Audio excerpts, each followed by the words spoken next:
যখন দেশও আসলাম বা আমরা দেশের মানুষে তখন কাপড় চোপড় ফুরানো তখন এলাকার যারা গরিব মানে গরিব মানুষের আমরা কাপড় দিলেই পাঠিয়া এদেশে তো কোনো গরিব নাই। তো এরকম রাখছে সরকারি অর্থায়নে রাখা হয়েছে এখানে, মানে এখানে পুরান কাপড় ডালা লাগে। সো এটা বেশি পুরান হয়েছে না, অনেক কাপড় ওইটা আমার কিন্নর কাপড়।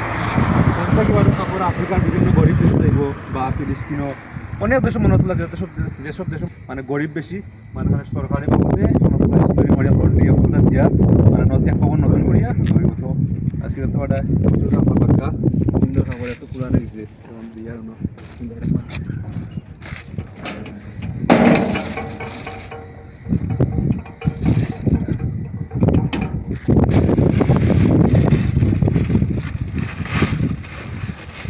বিদেশে তাহলে তো মনত পেলাম গরিব মানে অসহায় আর কি, তারা দিলাইলাম মনে এখন তো আর কেউ নাই কিতা করতায় নই লাইলাম